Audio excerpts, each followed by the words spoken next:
हाँ जी प्यारे साथियों, सत श्री अकाल सारिਆਂ ਨੂੰ। ਤੇ ਆਜੋ ਆਪਾਂ ਇੱਕ ਵਾਰੀ ਕਰੀਏ ਕਲਾਸ ਦੀ ਸ਼ੁਰੂਆਤ।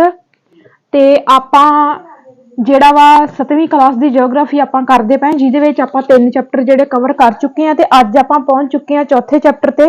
ਚੌਥਾ ਚੈਪਟਰ ਆਪਣਾ ਹੈਗਾ ਆ ਵਾਯੂ। ठीक है, तो जदों आप गल करते हैं अपने पंजाब बोर्ड की बुक की, ठीक है, ये तो मैं तुहानूं दस्सिया जिहड़ा आपां पिछे चैप्टर पढ़ के आए, जिहड़ा कि चैप्टर आपां कल कीता हमारी बदलती पृथ्वी है ना, वो चैप्टर अपनी पंजाब बोर्ड की बुक दे विच हैगा ही नहीं, ये सीधा ही वायुमंडल दीयां परतां ते पहुंच गए। ठीक है, ते कहण दा भाव है कि जिहड़ा अपना वायु वाला चैप्टर आ, जेकर आपां NCERT की गल करिए है ना, ਇਹਦੇ ਵਿੱਚ ਸਾਨੂੰ ਬਹੁਤ ਹੀ ਜ਼ਿਆਦਾ ਕਹਿ ਲਓ ਵੀ ਠੀਕ ਆ, ਵਧੀਆ ਨੌਲੇਜ ਮਿਲਦੀ ਹੈ, ਕਿਉਂਕਿ ਵਾਯੂਮੰਡਲ ਬਾਰੇ ਇਹਨਾਂ ਨੇ ਬਹੁਤ ਹੀ ਜ਼ਿਆਦਾ ਬਰੀਕੀ ਦੇ ਨਾਲ ਜਾਣਕਾਰੀ ਦਿੱਤੀ। ਤੇ ਉਸੇ ਹੀ ਤਰ੍ਹਾਂ ਜੇਕਰ ਆਪਾਂ ਆਪਣੇ ਇਸ ਬੁੱਕ ਦੀ ਗੱਲ ਕਰੀਏ, ਪੰਜਾਬ ਬੋਰਡ ਦੀ ਬੁੱਕ ਦੀ ਹਨਾ, ਤੇ ਇਹਦੇ ਵਿੱਚ ਵੀ ਇਹਨਾਂ ਨੇ ਸੋਹਣੇ ਤਰੀਕੇ ਦੇ ਨਾਲ ਐਕਸਪਲੇਨ ਕੀਤਾ ਵਾਯੂਮੰਡਲ ਦੀਆਂ ਪਰਤਾਂ ਦੇ ਬਾਰੇ। ਸੋ ਆਪਾਂ ਦੋਵਾਂ ਤੋਂ ਹੀ ਰੀਡ ਕਰਨਾ ਤੇ ਆਪਾਂ ਦੇਖਣਾ ਵਾ ਕਿ ਕਿਤੇ ਕੋਈ ਇਹਨਾਂ ਦਾ ਪੁਆਇੰਟ ਮੈਚ ਹੁੰਦਾ, ਤੇ ਜੇ ਕੋਈ ਪੁਆਇੰਟ ਮੈਚ ਨਹੀਂ ਹੁੰਦਾ ਤੇ ਉਹ ਕਿਹੜਾ ਪੁਆਇੰਟ ਜਿਹੜਾ ਵਾ ਮੈਚ ਨਹੀਂ ਹੁੰਦਾ। ਸੋ ਸਭ ਤੋਂ ਪਹਿਲਾਂ ਆਪਾਂ ਗੱਲ ਕਰਦੇ ਹਾਂ ਪਰਤਾਂ ਤੇ ਜਾਣ ਤੋਂ ਪਹਿਲਾਂ ਸਭ ਤੋਂ ਪਹਿਲਾਂ ਆਪਾਂ ਨੂੰ ਦੇਖਣਾ ਚਾਹੀਦਾ ਵਾ ਕਿ ਵਾਯੂਮੰਡਲ ਦੀ ਬਣਤਰ ਜਿਹੜੀ ਆ ਉਹ ਕਿਸ ਹਿਸਾਬ ਦੇ ਨਾਲ ਆ। ਠੀਕ ਆ, ਸਭ ਤੋਂ ਪਹਿਲਾਂ ਤੇ ਆਪਾਂ ਪੜ੍ਹਦੇ ਆ, ਕਿਉਂਕਿ ਆਪਾਂ ਨੂੰ ਪੰਜਾਬੀ ਜਿਹੜੀ ਆਪਣੀ ਮਾਤ ਭਾਸ਼ਾ ਵਾ ਤੇ ਆਪਾਂ ਪਹਿਲਾਂ ਪੰਜਾਬ ਬੋਰਡ ਤੇ ਹੀ ਜਾਂਦੇ ਆ। ਠੀਕ ਆ, ਪਹਿਲਾਂ ਆਪਾਂ ਇਹਨੂੰ ਪੜ੍ਹਨਾ ਜਿਹੜਾ ਵਾ ਆਪਣਾ ਫਰਜ਼ ਵੀ ਬਣਦਾ। ਇਹ ਕਹਿੰਦੇ ਵੀ ਸਾਡੀ ਧਰਤੀ ਉੱਤੇ ਮਨੁੱਖ ਤੇ ਹੋਰ ਜੀਵਾਂ ਦਾ ਰਹਿਣਾ ਇਸ ਲਈ ਸੰਭਵ ਹੋ ਸਕਿਆ ਕਿਉਂਕਿ ਧਰਤੀ ਦੇ ਆਲੇ ਦੁਆਲੇ ਹਵਾ ਦਾ ਗਿਲਾਫ ਹੈ। ਹਵਾ ਦੇ ਇਸ ਗਿਲਾਫ ਨੂੰ ਵਾਯੂਮੰਡਲ ਆਖਦੇ ਹਨ। ਇਹ ਗਿਲਾਫ 1600 ਕਿਲੋਮੀਟਰ ਦੀ ਉਚਾਈ ਤੱਕ ਹੈ। ਮੈਂ ਤੁਹਾਨੂੰ ਪਹਿਲਾਂ ਵੀ ਦੱਸਿਆ ਸੀ, ਇਹ ਪੁਆਇੰਟ ਆਪਾਂ ਕਰ ਚੁੱਕੇ ਹਾਂ। ਪਰ 99% ਹਵਾ 32 ਕਿਲੋਮੀਟਰ ਤੱਕ ਦੇ ਘੇਰੇ ਵਿੱਚ ਹੀ ਹੈ। ਪੁਆਇੰਟ ਤੁਸੀਂ ਯਾਦ ਰੱਖਣਾ, ਠੀਕ ਹੈ। 99% ਜਿਹੜੀ ਹਵਾ ਵਾ ਉਹ 32 ਕਿਲੋਮੀਟਰ ਦੇ ਘੇਰੇ ਵਿੱਚ ਹੈ। ਇਹ ਸਾਡੀ ਪੰਜਾਬ ਬੋਰਡ ਦੀ ਬੁੱਕ ਕਹਿੰਦੀ ਆ। ਫਿਰ ਇਹ ਕਹਿੰਦੇ ਆ ਕਿ ਧਰਤੀ ਦੀ ਸਤ੍ਹਾ ਉੱਤੇ ਇਹ ਹਵਾ ਜ਼ਮੀਨ, ਥਲ ਮੰਡਲ, ਪਾਣੀ, ਜਲ ਮੰਡਲ ਨਾਲ ਮਿਲ ਕੇ ਜੀਵ ਜਗਤ ਅਤੇ ਰੁੱਖ ਪੌਦਿਆਂ ਦੀ ਉਤਪਤੀ ਅਤੇ ਪਾਲਣ ਪੋਸ਼ਣ ਦਾ ਕਾਰਜ ਕਰਦੀ ਹੈ। ਕੁਝ ਇਸ ਤਰ੍ਹਾਂ ਦੀ ਨੌਲੇਜ ਜਿਹੜੀ ਕਿ ਆਪਾਂ ਨੂੰ ਪਹਿਲਾਂ ਹੀ ਪਤਾ ਵਾ। ਉਸ ਤੋਂ ਬਾਅਦ ਇਹਨਾਂ ਨੇ ਦਿੱਤੀ ਆ ਵਾਯੂਮੰਡਲ ਦੀ ਬਣਤਰ। ਠੀਕ ਆ, ਆਪਾਂ ਪੰਜਾਬ ਬੋਰਡ ਦੀ ਪੜ੍ਹਦੇ ਆ। ਇਹਨਾਂ ਨੇ ਕਿਹਾ ਵਾਯੂਮੰਡਲ ਵਿੱਚ ਹਵਾ, ਜਲ ਵਾਸ਼ਪ ਅਤੇ ਧੂੜ ਕਣ ਹੁੰਦੇ ਹਨ। ਧੂੜ ਕਣ ਤੇ ਜਲ ਵਾਸ਼ਪ ਭਾਰ ਹੋਣ ਕਰਕੇ ਵਾਯੂਮੰਡਲ ਦੀਆਂ ਹੇਠਲੀਆਂ ਤਹਿਾਂ ਵਿੱਚ ਹੀ ਹੁੰਦੇ ਹਨ। ਹਵਾ ਗੈਸਾਂ ਦਾ ਮਿਸ਼ਰਣ ਹੈ।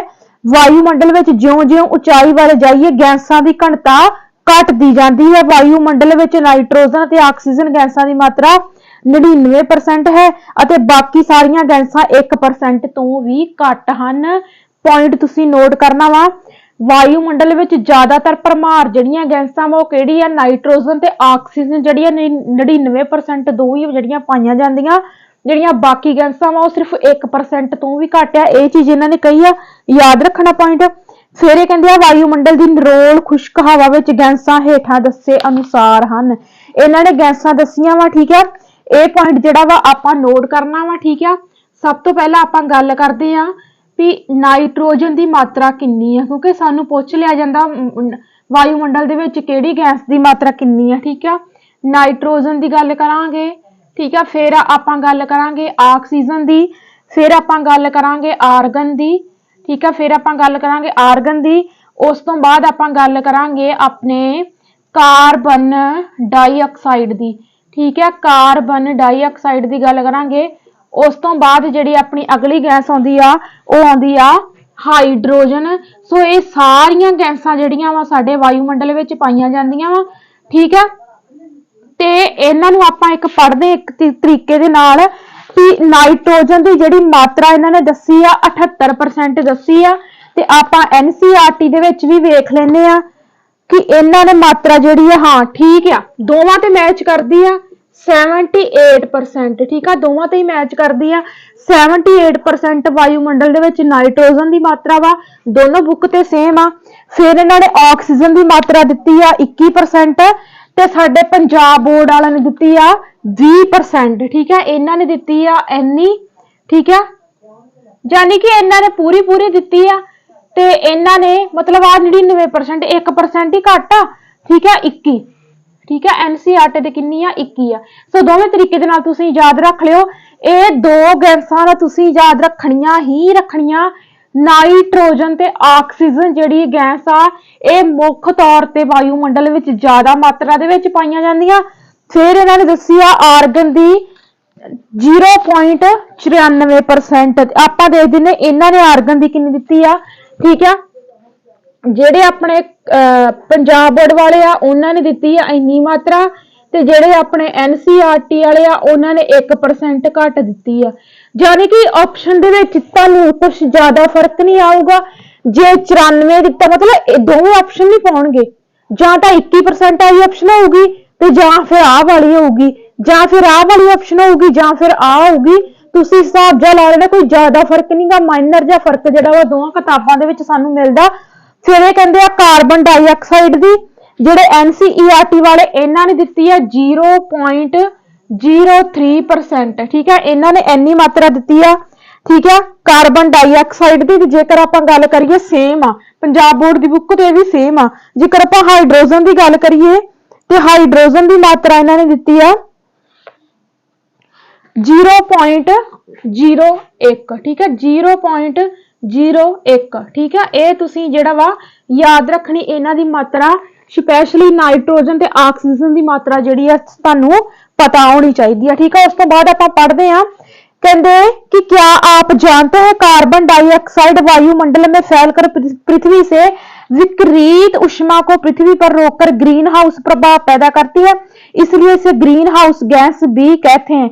कहते कार्बन डाइऑक्साइड गैस जिहड़ी ओहदी वजह करके ग्रीन हाउस जिहड़ा वा पैदा हुंदा, और इसके अभाव से धरती इतनी ठंडी हो जाती है कि इस पर रहना असंभव होता। कहते कि धरती इन्नी क ज्यादा ठंडी हो सकती है इस गैस दे विच, जां इह जिहड़ी साडी ग्रीन हाउस प्रभाव दे नाल साडी धरती इन्नी क ज्यादा ठंडी हो सकती है जिस तरीके दे नाल साडा इन्वायरमेंट बदल रहा वा, है ना, जे पोल्यूशन फैल रहा। कहते भी धरती इन्नी क ज्यादा ठंडी रहन लग जूगी कि साडा रहना जिहड़ा असंभव हो जूगा। फिर ये कहते हैं कि और इसके भाव से, हाँ, किंतु जब कारखानों एवं कार के धुएं से वायुमंडल में इसका स्तर बढ़ता है तब इस ऊष्मा के द्वारा पृथ्वी का तापमान बढ़ता है। समझो कंसेप्ट, समझो मतलब कि जदों कार्बन डाइऑक्साइड दे विच, ठीक है, कोई गैसां दा प्रभाव पैंदा वा, है ना, ग्रीन हाउस प्रभाव जदों पैदा हो जांदा वा, ਤੇ ਉਹਦੇ ਨਾਲ ਜਦੋਂ ਗ੍ਰੀਨ ਹਾਊਸ ਪ੍ਰਭਾਵ ਪੈਦਾ ਹੁੰਦਾ ਉਹਦੇ ਨਾਲ ਕੀ ਹੋਊਗਾ, ਸਾਡੀ ਧਰਤੀ ਜ਼ਿਆਦਾ ਠੰਡੀ ਹੋਊਗੀ, ਠੀਕ ਹੈ। ਪਰ ਬਚ ਕਿੱਦਾਂ ਜਾਂਦੇ ਅਸੀਂ, ਫਿਰ ਵੀ ਸਾਡੀ ਧਰਤੀ ਠੰਡੀ ਕਿਉਂ ਨਹੀਂ ਹੁੰਦੀ?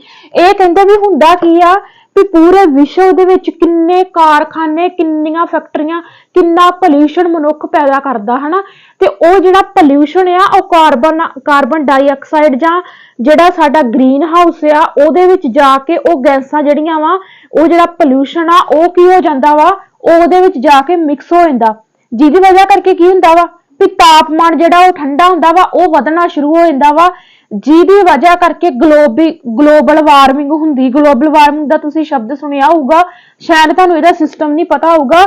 ਗਲੋਬਲ ਵਾਰਮਿੰਗ ਜਿਹੜੀ ਆ ਬਹੁਤ ਜ਼ਿਆਦਾ ਵੱਧ ਰਹੀ ਆ ਤੇ ਇਹਦਾ ਬਹੁਤ ਹੀ ਜ਼ਿਆਦਾ ਖਤਰਾ ਬਣਿਆ ਹੋਇਆ ਵਾ। ਇਹਨਾਂ ਨੇ ਆ ਦਿੱਤੋ ਇੱਥੇ ਦੇਖੋ, ਉਹਨਾਂ ਨੇ ਨਿਊਜ਼ਪੇਪਰ ਦੀਆਂ ਫੋਟੋਆਂ ਵੀ ਲਾਈਆਂ ਗਲੋਬਲ ਵਾਰਮਿੰਗ ਦੇ ਬਾਰੇ, ਕਿਉਂਕਿ ਗਲੋਬਲ ਵਾਰਮਿੰਗ ਕਿਉਂ ਵੱਧ ਰਹੀ ਆ, ਕਿਉਂਕਿ ਇਨਸਾਨ ਜਿਹੜਾ ਵਾ, ਮਨੁੱਖ ਜਿਹੜਾ ਵਾ ਆਪਦੀਆਂ ਲੋੜਾਂ ਦੀ ਪੂਰਤੀ ਲਈ ਰੁੱਖਾਂ ਨੂੰ ਕੱਟੀ ਜਾ ਰਿਹਾ ਵਾ, ਠੀਕ ਆ। ਹੁਣ ਤੱਕ ਕਿੰਨੇ ਜੰਗਲਾਂ ਦਾ ਸਫਾਇਆ ਹੋ ਚੁੱਕਾ ਵਾ, ਕਿਉਂਕਿ ਵੇਖੋ ਜਿਹੜਾ ਇੱਕ ਸੰਤੁਲਨ ਆ ਕੁਦਰਤ ਨੇ ਬਣਾਇਆ, ਕੁਦਰਤ ਨੇ ਸੰਤੁਲਨ ਕੀ ਬਣਾਇਆ, ਮਨੁੱਖ, ਆਪਾਂ ਤੇ ਜਾਨਵਰ, ਪਸ਼ੂ ਪੰਛੀ ਜਿਹੜੇ ਕੀ ਆ ਉਹ ਕਾਰਬਨ ਡਾਈਆਕਸਾਈਡ ਛੱਡਦੇ ਆ, ਠੀਕ ਆ, ਤੇ ਜਿਹੜੇ ਰੁੱਖ ਆ, ਦਰਖਤ ਆ, ਉਹ ਕਿਹਦੇ ਸਿਰ ਤੇ ਜੀਉਂਦੇ, ਉਹ ਕਾਰਬਨ ਡਾਈਆਕਸਾਈਡ ਜਿਹੜੀ ਆ ਅਬਜ਼ਰਵ ਕਰਦੇ ਆ ਤੇ ਉਹ ਸਾਨੂੰ ਆਕਸੀਜਨ ਦਿੰਦੇ ਆ।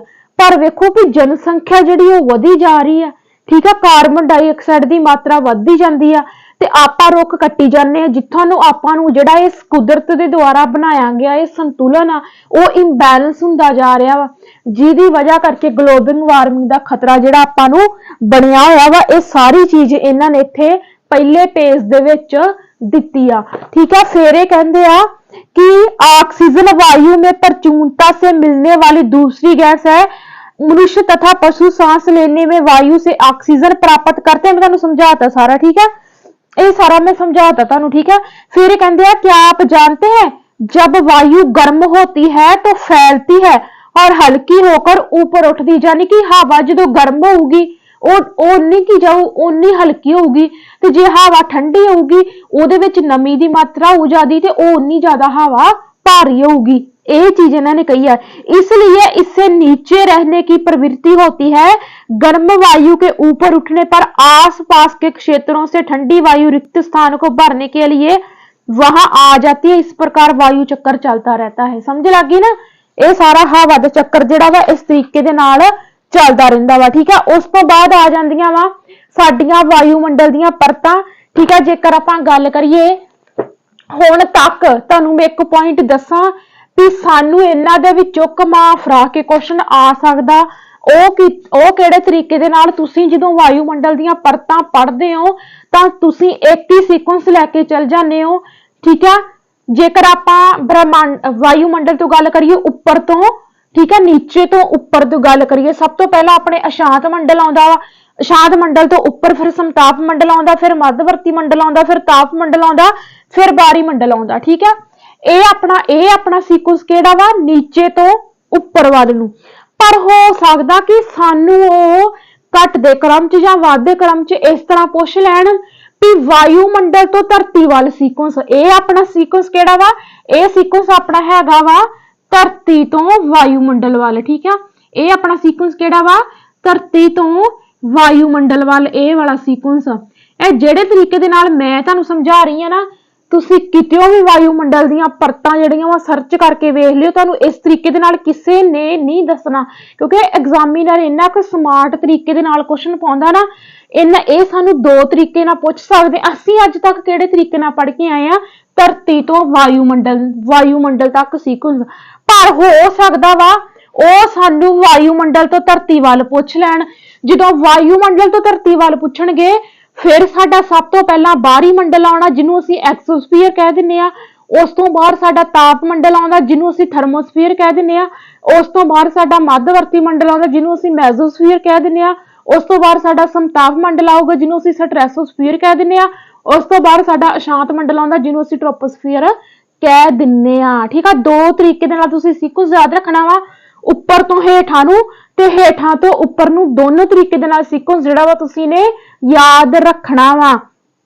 ਸਭ ਤੋਂ ਇੰਪੋਰਟੈਂਟ ਚੀਜ਼ ਮੈਂ ਪੰਜਾਬੀ ਮੀਡੀਅਮ ਵਾਲਿਆਂ ਨੂੰ ਕਹੂੰਗੀ, ਸਾਨੂੰ ਨਾ ਕੁਝ ਚੀਜ਼ਾਂ ਇੰਗਲਿਸ਼ ਦੇ ਵਿੱਚ ਯਾਦ ਰੱਖਣੀਆਂ ਚਾਹੀਦੀਆਂ। ਨੇਮ, ਜੇਕਰ ਆਪਾਂ ਨੇਮ ਦੀ ਗੱਲ ਕਰੀਏ, ਕਿਉਂਕਿ ਕੀ ਹੁੰਦਾ ਵਾ ਵੀ ਹੁਣ ਜਿੱਦਾਂ ਸਾਡੇ ਪੇਪਰ ਆਏ ਨੇ, ਖਾਸ ਕਰਕੇ ਪੀਐਸਟਡ ਦੀ ਗੱਲ ਕਰਾਂ ਤੇ ਆਪਸ਼ਨਾਂ ਲਿਖਿਆ ਪੰਜਾਬੀ ਚ ਹੁੰਦੀ ਹੈ ਵਰਡਿੰਗ, पर इंग्लिश वाली ऑप्शन लिखी हुंदी आ।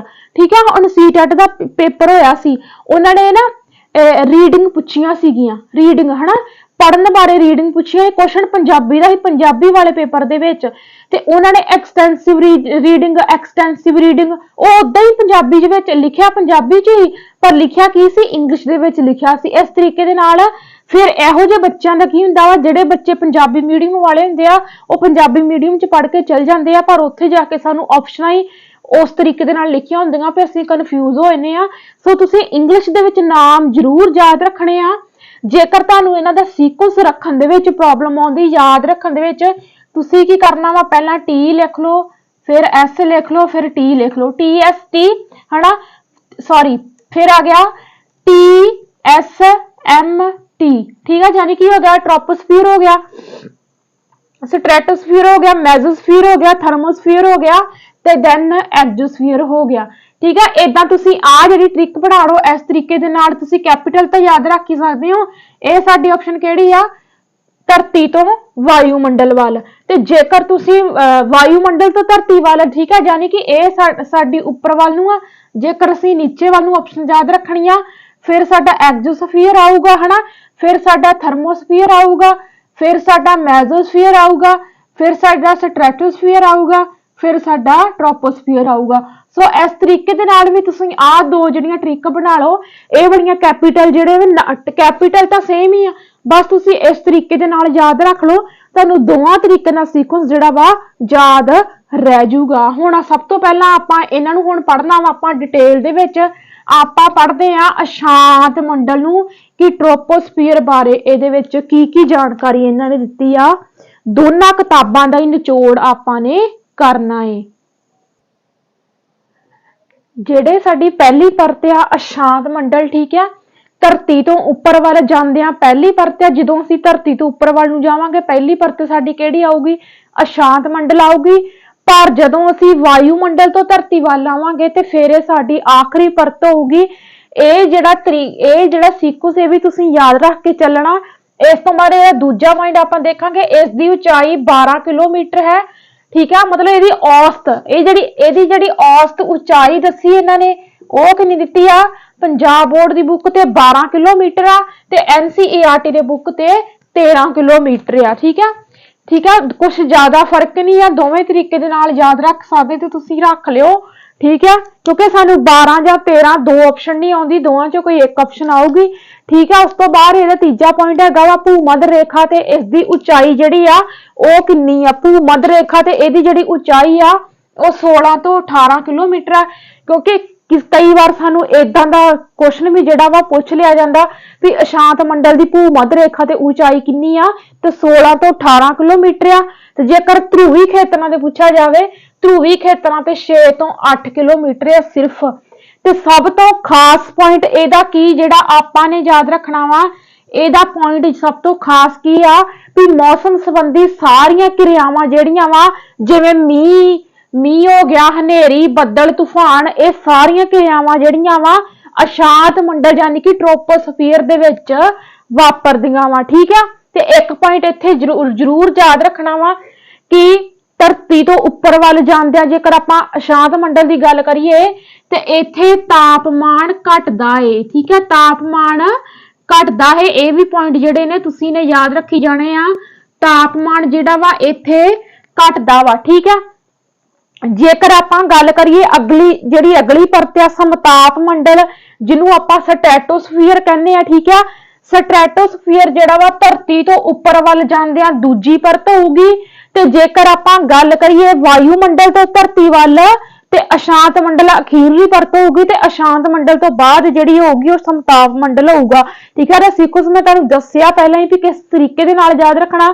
ਜੇਕਰ ਆਪਾਂ ਇਸ ਦੀ ਉਚਾਈ ਦੀ ਗੱਲ ਕਰੀਏ, ਔਸਤ ਉਚਾਈ, ਤੇ ਇਹਦੀ ਜਿਹੜੀ ਔਸਤ ਉਚਾਈ ਆ 50 ਤੋਂ 55 ਕਿਲੋਮੀਟਰ ਅਪਰੋਕਸੀਮੇਟ ਮੰਨੀ ਜਾਂਦੀ ਆ।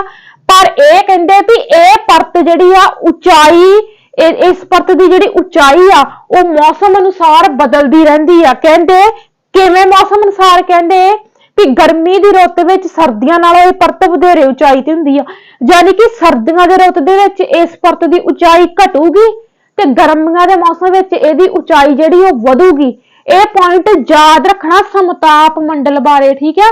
ਸੋ ਮੈਂ ਐਕਸਟਰਾ ਨੌਲੇਜ ਹੀ ਲੈ ਕੇ ਆਈ ਆ। ਅੱਜ ਤੱਕ ਤੁਸੀਂ ਕੀ ਪੜ੍ਹਦੇ ਹੋ ਜੀ? ਅਸ਼ਾਂਤ ਮੰਡਲ 'ਚ ਜੀ ਮੀਂਹ, ਹਨੇਰੀ, ਬੱਦਲ, ਤੂਫਾਨ ਵਾਲੀਆਂ ਕਿਰਿਆਵਾਂ ਵਾਪਰਦੀਆਂ ਵਾ ਤੇ ਸਮਤਾਪ ਮੰਡਲ 'ਚ ਜਹਾਜ਼ ਉੱਡਦੇ ਆ ਤੇ ਓਜ਼ੋਨ ਗੈਸ ਪਾਈ ਜਾਂਦੀ ਆ। ਬਸ ਤੁਸੀਂ ਏਦਾਂ ਦੇ ਸਿੰਪਲ ਜਿਹੇ ਪੁਆਇੰਟ ਜਿਹੜੇ ਅੱਜ ਤੱਕ ਅਸੀਂ ਪੜ੍ਹੇ ਆ ਤੇ ਸਾਡੇ ਦਿਮਾਗ 'ਚ ਰੱਟੇ ਪਏ ਆ, ਪਰ ਕੁਝ ਐਕਸਟਰਾ ਪੁਆਇੰਟ ਏਦਾਂ ਦੇ ਤੁਸੀਂ ਨੇ ਯਾਦ ਰੱਖ ਕੇ ਚੱਲਣੇ ਆ। ਫਿਰ ਇਹ ਕਹਿੰਦੇ ਆ ਇੱਥੇ ਹਵਾ ਦੀ ਘਣਤਾ ਘੱਟ ਹੁੰਦੀ ਆ, ਠੀਕ ਹੈ। ਵੀ ਪੁਆਇੰਟ ਤੁਸੀਂ ਯਾਦ ਰੱਖਣਾ ਕਿ ਸਮਤਾਪ ਮੰਡਲ ਦੇ ਵਿੱਚ ਜਿਹੜੀ ਹਵਾ ਦੀ ਘਣਤਾ ਵਾ ਉਹ ਘੱਟ ਹੁੰਦੀ ਆ, ਠੀਕ ਹੈ। ਜੇਕਰ ਆਪਾਂ ਗੱਲ ਕਰੀਏ, ਇੱਥੇ ਬੱਦਲਾਂ ਦੀ ਅਣਹੋਂਦ ਹੈ ਅਤੇ ਅਸਮਾਨ ਸਾਫ਼ ਰਹਿੰਦਾ ਹੈ। ਇਸੇ ਕਾਰਨ ਕਰਕੇ ਜਿਹੜੇ ਜਹਾਜ਼ ਆ ਇਸੇ ਪਰਤ ਵਿੱਚ ਉੜਦੇ ਹਨ।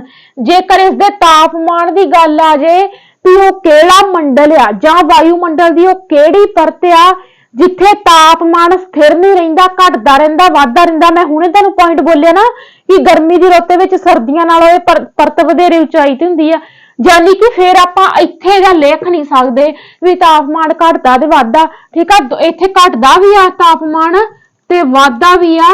ਇਹ ਪੁਆਇੰਟ ਕਿਉਂ ਹੁੰਦਾ ਵਾ? ਕਿਉਂਕਿ ਡਿਪੈਂਡ ਕਰਦਾ ਵਾ ਮੌਸਮ ਦੇ ਉੱਤੇ। ਯਾਦ ਰੱਖਣਾ ਗਰਮੀਆਂ ਦੇ ਵਿੱਚ ਮੌਸਮ ਜਿਹੜਾ ਵਾ, ਗਰਮੀਆਂ ਤੇ ਜਿਹੜੀ ਇਹਦੀ ਉਚਾਈ ਆ, ਠੀਕ ਆ, ਵੱਧਦੀ, ਸਰਦੀਆਂ 'ਚ ਘਟਦੀ ਆ। ਇੱਥੋਂ ਆਪਾਂ ਇਹ ਅੰਦਾਜ਼ਾ ਲਾ ਸਕਦੇ ਆ ਵੀ ਇਹਦਾ ਤਾਪਮਾਨ ਜਿਹੜਾ ਵਾ ਫਿਰ ਸਥਿਰ ਨਹੀਂ ਰਹੂਗਾ, ਠੀਕ ਆ। ਤਾਪਮਾਨ ਹੀ ਘਟੂ ਵਧੂਗਾ। ਫਿਰ ਇਹ ਕਹਿੰਦੇ ਆ ਆਖਰੀ ਪੁਆਇੰਟ ਇਹਦਾ, ਇੱਥੇ ਪਾਈ ਜਾਣ ਵਾਲੀ ਓਜ਼ੋਨ ਗੈਸ ਸਾਨੂੰ ਸੂਰਜ ਦੀਆਂ ਹਾਨੀਕਾਰਕ ਪੈਰਾਵੈਂਗਨੀ ਜਿਹੜੀਆਂ ਅਲਟਰਾਵਾਇਲਟ ਜਿਹੜੀਆਂ ਰੇਜ਼ ਆ ਉਹਨਾਂ ਤੋਂ ਸਾਨੂੰ ਬਚਾਉਂਦੀ ਆ। ਤੇ ਜੇਕਰ ਓਜ਼ੋਨ ਗੈਸ ਜਿਹੜੀ ਇਸ ਮੰਡਲ ਦੇ ਵਿੱਚ ਨਾ ਪਾਈ ਜਾਂਦੀ ਹੁੰਦੀ ਤਾਂ ਇਸ ਧਰਤੀ ਤੇ ਅਸੀਂ ਮਨੁੱਖ, ਜਾਨਵਰ, ਪਸ਼ੂ ਪੰਛੀ ਮੱਚ ਗਏ ਹੁੰਦੇ, ਲੂਸ ਗਏ ਹੁੰਦੇ। ਜੇਕਰ ਇਹ ਗੈਸ ਜਿਹੜੀ ਆ ਸਮਤਾਪ ਮੰਡਲ ਦੇ ਵਿੱਚ ਨਾ ਹੁੰਦੀ, ਕਿਉਂਕਿ ਸੂਰਜ ਤੋਂ ਆਉਣ ਵਾਲੀਆਂ ਜਿਹੜੀਆਂ ਅਲਟਰਾਵਾਇਲਟ ਰੇਸ ਆ ਉਹ ਆਪਣੇ ਵਿੱਚ ਅਬਜ਼ਰਵ ਕਰ ਲੈਂਦੀ ਆ, ਜਿਹਦੀ ਵਜ੍ਹਾ ਕਰਕੇ ਜਿਹੜਾ ਵਾ ਸਾਨੂੰ ਉਹ ਜਿਹੜੀਆਂ ਵਾ ਸਾਡੇ ਤੱਕ ਉਹ ਜਿਹੜੀਆਂ ਸੂਰਜ ਦੀਆਂ ਕਿਰਨਾਂ ਵਾ ਉਹ ਨਹੀਂ ਪਹੁੰਚਦੀਆਂ। ਇਹ ਪੁਆਇੰਟ ਤੁਸੀਂ ਨੇ ਯਾਦ ਰੱਖ ਕੇ ਚੱਲਣੇ ਆ। ਅੱਗੇ ਆਪਾਂ ਪਹੁੰਚਦੇ ਆ ਮੱਧਵਰਤੀ ਮੰਡਲ ਤੇ ਮੈਜੋਸਫੀਅਰ ਤੇ। ਜਿਹੜੀ ਸਾਡੀ ਅਗਲੀ ਪਰਤ ਆਉਂਦੀ ਆ ਮੱਧਵਰਤੀ ਮੰਡਲ, ਠੀਕ ਆ।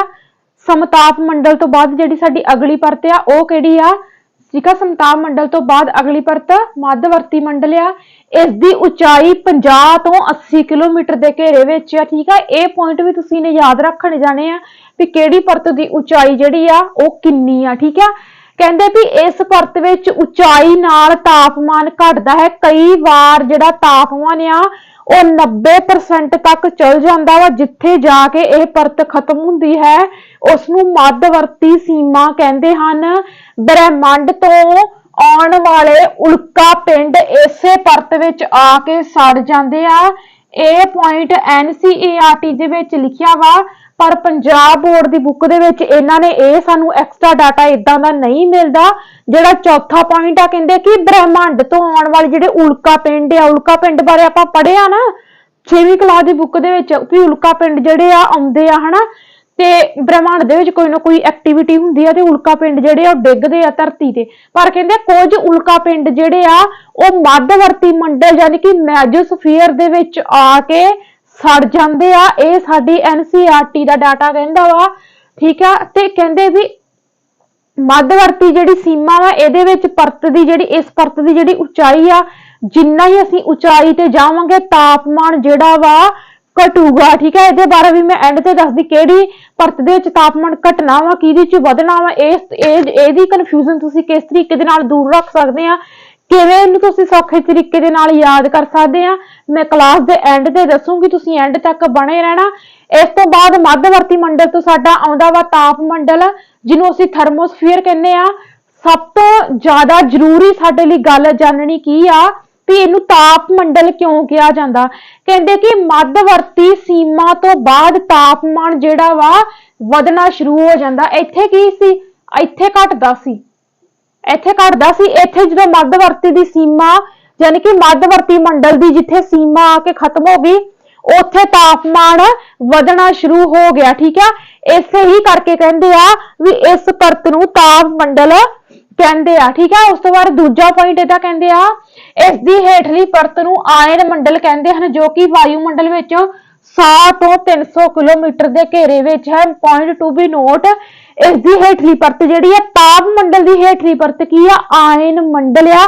ਆਇਨ ਮੰਡਲ ਇੱਕ ਵੱਖਰੀ ਤੌਰ ਤੇ ਕੋਈ ਪਰਤ ਨਹੀਂ ਹੈਗੀ, ਇਹ ਪੁਆਇੰਟ ਯਾਦ ਰੱਖਣਾ। ਆਇਨ ਮੰਡਲ ਜਿਹੜੀ ਆ ਉਹ ਤਾਪ ਮੰਡਲ ਦੀ ਹੇਠਲੀ ਪਰਤ ਆ, ਜਿਹੜੀ ਕਿ 100 ਤੋਂ ਲੈ ਕੇ 300 ਦੇ ਘੇਰੇ ਵਿੱਚ ਆਉਂਦੀ ਆ।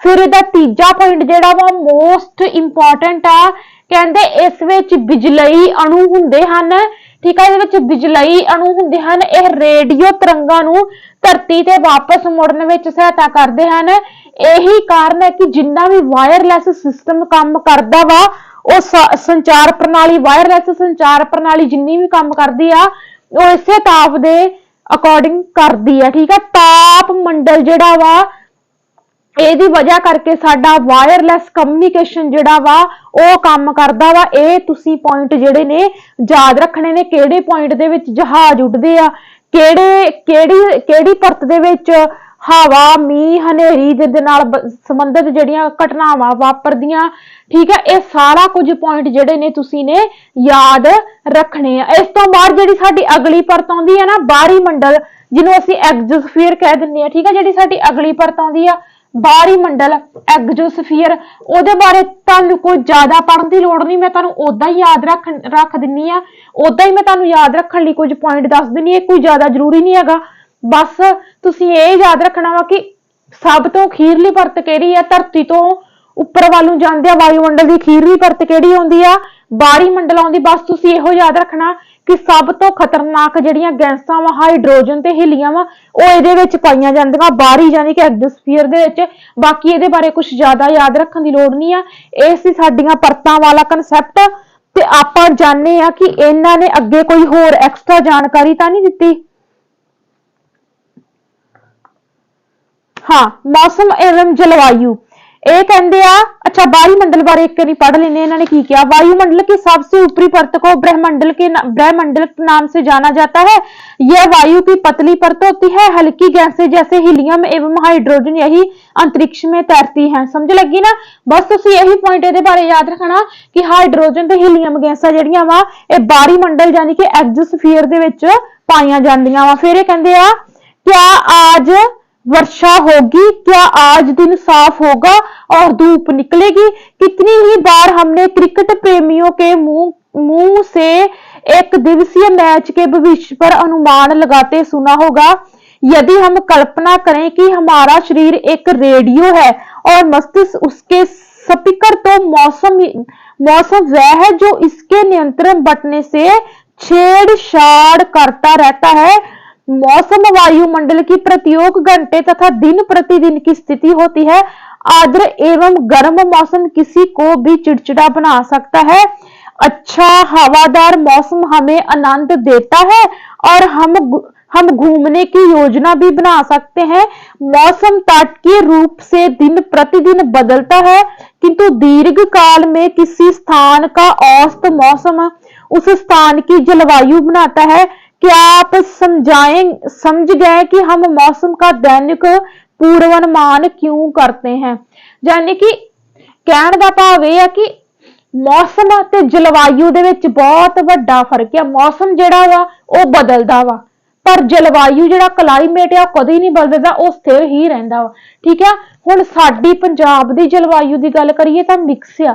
साडे सर्दी भी आउंदी आ, गर्मी भी आउंदी आ। जिवें हुण गर्मी खत्म हो गई, सर्दी चल रही है, हना, ते फिर होर 2 महीने तो बाद सर्दी जिहड़ी हौली हौली खत्म होनी शुरू हो जूगी ते गर्मी शुरू जिहड़ी आ वो हो जूगी। सो कहण दा भाव कि जे तुहानूं मौसम ते जलवायु दे विच फर्क कड्ढना वा, तुसीं ने याद रखना कि मौसम जिहड़ा बदलदा वा, मौसम कदी स्थिर नहीं रहिंदा, पर जिहड़ी जलवायु जिहड़ी क्लाइमेट आ किसी भी स्थान दी वो हमेशा एक ही रहिंदी है। जलवायु जिहड़ा वो कदी भी नहीं बदलदा। फिर ये कहंदे आ, क्या आप जानते हैं, यह जानकर आपको आश्चर्य होगा कि पृथ्वी सूर्य की ऊर्जा से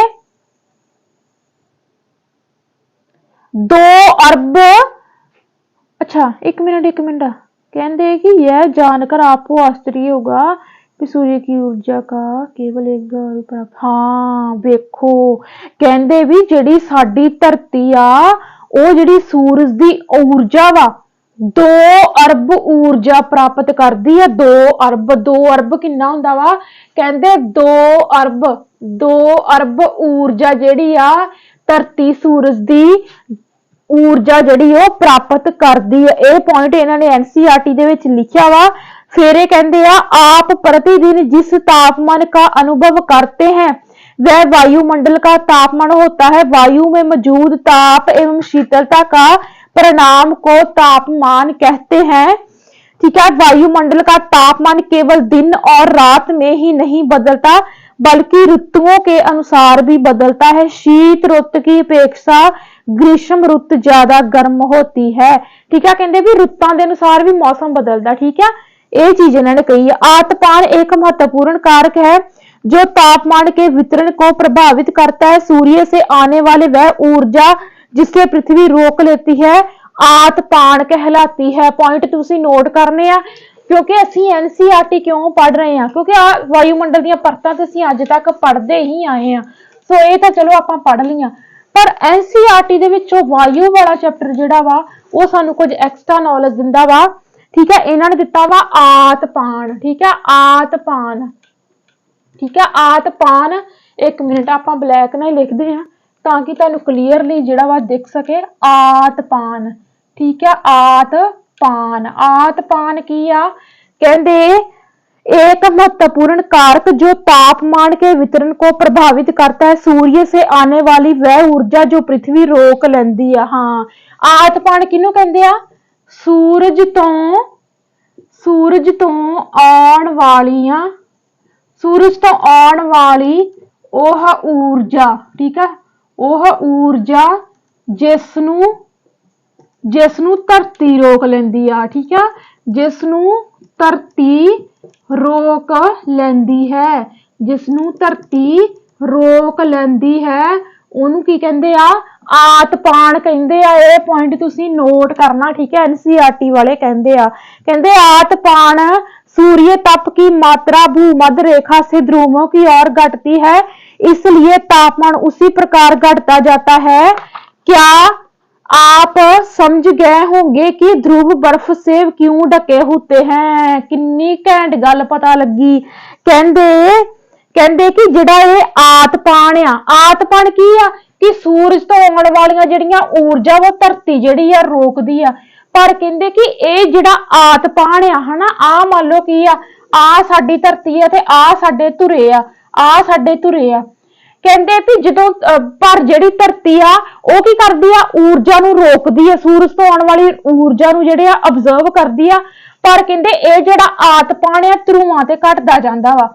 ਕਹਿਣ ਦਾ ਭਾਵ ਕਿ ਜਿਹੜੀਆਂ ਸੂਰਜ ਦੀਆਂ ਕਿਰਨਾਂ ਵਾ ਉਹ ਤਾਂ ਬਿਲਕੁਲ ਹੀ ਨਹੀਂ ਪੈਂਦੀਆਂ, ਉਹ ਬਿਲਕੁਲ ਹੀ ਨਹੀਂ ਪੈਂਦੀਆਂ ਧੁਰਿਆਂ ਤੇ। ਇਹੀ ਕਾਰਨ ਆ ਵੀ ਇਹਨਾਂ ਧੁਰਿਆਂ ਤੇ ਸਾਰਾ ਸਾਲ ਬਰਫ਼ ਜੰਮੀ ਰਹਿੰਦੀ ਆ, ਠੀਕ ਹੈ। ਇਹ ਪੁਆਇੰਟ ਇਹਨਾਂ ਨੇ ਸਾਨੂੰ ਇੱਥੇ ਕਿੰਨੇ ਸੋਹਣੇ ਤਰੀਕੇ ਦੇ ਨਾਲ ਸਮਝਾਤਾ। फिर कहते यदि पृथ्वी का तापमान अत्यधिक बढ़ जाता है तो वह इतनी गर्म हो जाएगी कि यहाँ कुछ फसलें नहीं उग सकेंगी। गांवों की अपेक्षा नगरों का तापमान बहुत अधिक होता है। दिन के समय में एस्फाल्ट से बनी सड़कें एवं धातु और कंक्रीट से बने भवन गर्म हो जाते हैं। सड़कां लोक किन्नी सड़ जाती है, असी नंगे पैर नहीं चल सकते कहते, ठीक है। रात के समय यह उष्मा मुक्त हो जाती है। नगर के भीड़ वाले ऊंचे भवन गर्म वायु को रोक लेते हैं जिसमें नगरों का तापमान बढ़ जाता है। वेखो है ना, इदां दी नॉलेज साडी पंजाब बोर्ड दी बुक दे विच कित्थे हैगी आ। कहंदे क्या आप जानते हैं तापमान को मापने की मानक इकाई डिग्री सेल्सियस आ। ये भी पॉइंट तुसीं याद रखना वा, तापमान नूं मापन दी इकाई किहड़ी आ? डिग्री सैल्सियस, ठीक है, डिग्री सैल्सियस, ठीक है। ये सारे पॉइंट जिहड़े तुसीं ने जिहड़े नोट करते जाने आ, ठीक है। पहला पॉइंट अपना आतपण वाला ही एनसीईआरटी तो चुक्या ते दूजा आपां चक लिया डिग्री सैल्सियस वाला। आतपण तो याद रखना वा कि ये ध्रुवां ते घट जांदा जिहदी वजह करके जिहड़े धुरे आ वो सारा साल जिहड़े आ बर्फ दे नाल भरे रहिंदे आ ते तापमान किहदे नाल मापिया जांदा वा? डिग्री सैल्सियस दे नाल मापिया जांदा। कहंदे इसका आविष्कार एंड्रस सेल्सियस ने किया था। वाह भाई वाह, एंड्रस सेल्सियस, एंड्रस सेल्सियस ਇਹਦੀ खोज किन्ने कीती सी? एंड्रस सेल्सियस ने, तां ही करके ਉਹਦੇ नाम तो ਇਹਦਾ नाम पाता ਇਹਨਾਂ ने। एंड्रस सेल्सियस ने ਇਹਦੀ खोज कीती सी। डिग्री तापमान ਨੂੰ ਜੇ ਕਿਹਦੇ ਵਿੱਚ ਮਾਪਣਾ ਵਾ डिग्री सेल्सियस ਦੇ ਵਿੱਚ, ਇਹ ਕਨਸੈਪਟ ਕਿਹਨੇ ਦਿੱਤਾ? एंड्रस सेल्सियस ने ਦਿੱਤਾ। पॉइंट नोट करते जाओ एनसीईआरटी तो ਜਿਹੜੇ मैं ਤੁਹਾਨੂੰ ਕਹਿ ਰਹੀ ਹਾਂ। ਇਹ ਕਹਿੰਦੇ ਆ सेल्सियस पैमाने पर जल 0 डिग्री सेल्सियस पर जमता है ते 100 डिग्री ते उबलदा वा, ठीक है। यानी कि ਜਿਹੜਾ ਪਾਣੀ ਆ ਉਹ 0 डिग्री ਤੇ ਕੀ ਜਾਂਦਾ ਵਾ? जम ਜਾਂਦਾ ਵਾ, ठीक है। 0 डिग्री ते जम ਜਾਂਦਾ ਵਾ, ठीक है। 100 डिग्री ਤੇ ਜਿਹੜਾ ਸਾਡਾ ਪਾਣੀ ਆ ਉਹ ਉਬਲਣਾ ਸ਼ੁਰੂ ਹੋ ਜਾਂਦਾ ਵਾ। ਇਹ ਸਾਰੀਆਂ ਚੀਜ਼ਾਂ ਜਿਹੜੀਆਂ ਵਾ ਸਾਨੂੰ ਕਿਹਨੇ ਦਿੱਤੀਆਂ? एंड्रस सेल्सियस ने दित्तियां। इन्हें कहा कि पानी 0 डिग्री ते जमदा ते 100 डिग्री ते उबलदा वा। तापमान नूं किहदे विच मापना? डिग्री सेल्सियस दे विच। ये सारा कंसैप्ट इस बंदे ने दिता, ठीक है। फिर कहंदे क्या आप जानते हैं कि चांद पर वायु नहीं है, यानी कि चंद्रमा ते हवा नहीं हैगी, अंत एवं वहां वायु दाब भी नहीं है।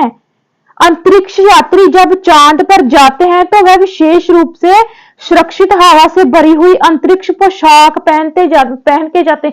ਤੁਸੀਂ ਨਾ ਫੋਟੋਆਂ ਵੇਖਿਆ ਹੋਣੀਆਂ, ਗੂਗਲ ਤੇ ਕੱਢ ਕੇ ਵੇਖ ਲਿਓ। ਕੋਈ ਹੁਣ ਜਿੱਦਾਂ ਨੀਲ ਆਰਮ ਸਟਰੋਂਗ ਆ, 3-4 ਬੰਦੇ ਜਿਹੜੇ ਚੰਦਰਮਾ ਤੇ ਗਏ ਆ, ਉਹਨਾਂ ਨੇ ਕੋਈ ਡਰੈਸ ਜੀ ਪਾਈ ਹੁੰਦੀ ਨਾ ਆਕਸੀਜਨ ਵਾਲੀ ਹੈ ਪੂਰੀ, ਜਿੱਦਾਂ ਕੋਈ ਆਪਾਂ ਨੂੰ ਦੇਖਣ ਚ ਲੱਗਦਾ ਵੀ ਜਿੱਦਾਂ ਕੋਈ ਬਿਜਲੀ ਜੀ ਵਾਲਾ ਬੰਦਾ ਹੁੰਦਾ ਵਾ, ਹਨਾ।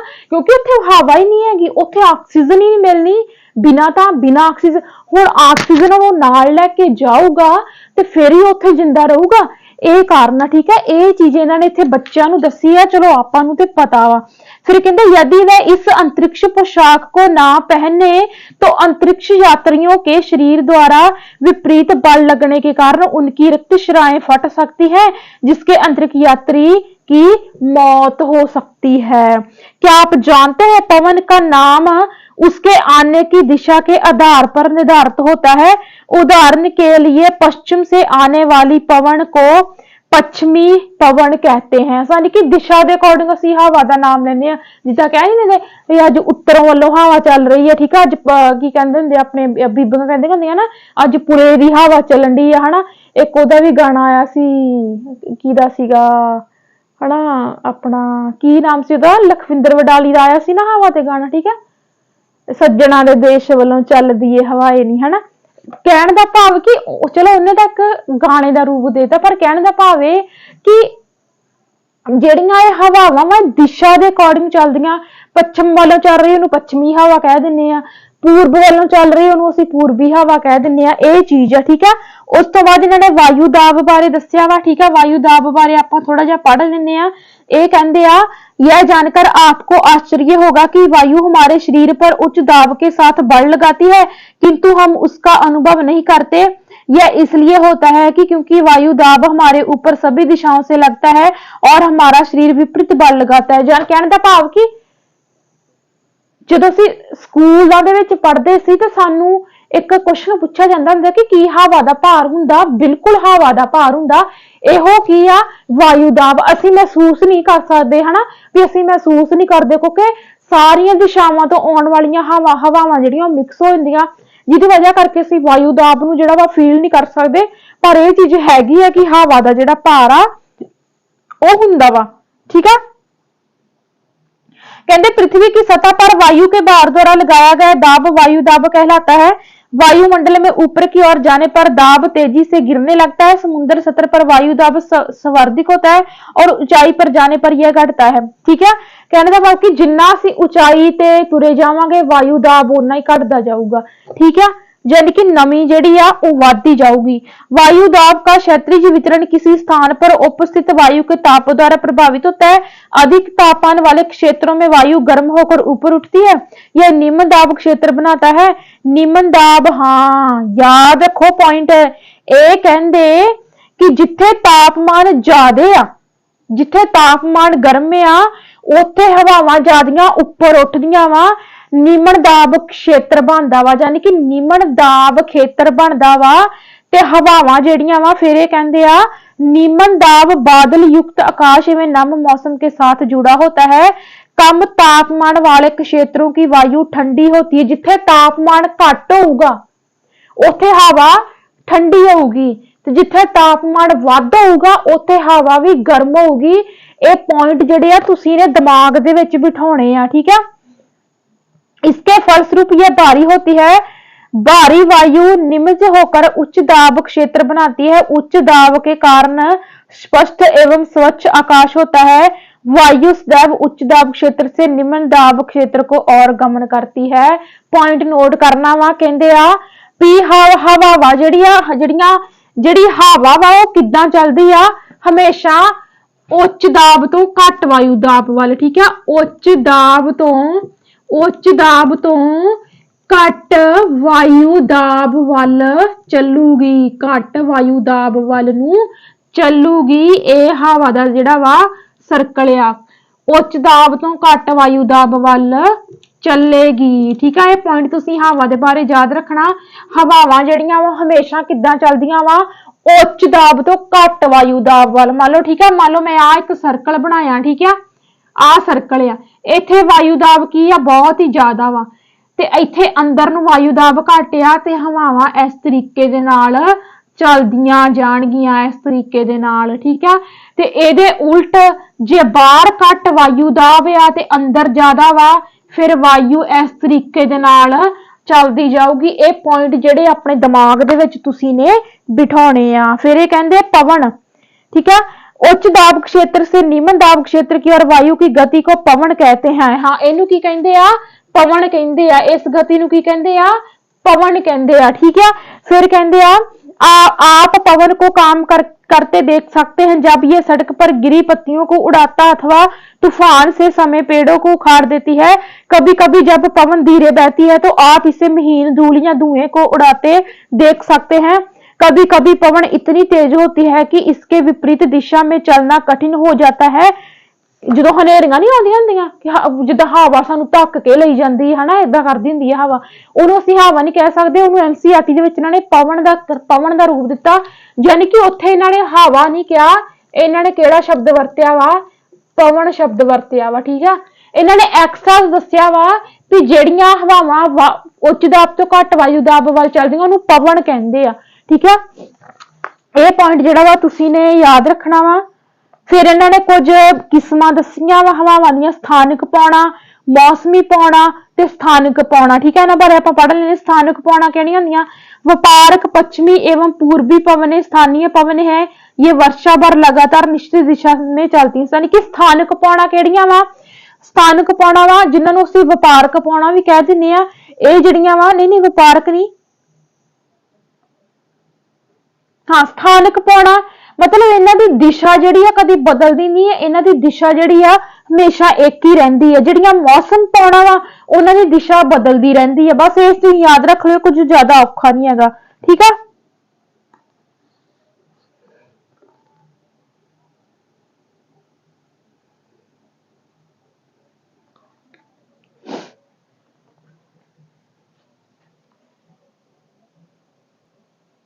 एक पॉइंट ना एनसीईआरटी दे विच एक्स्ट्रा सानू मिले आ, एक हैगा वा डोल ड्रम्स।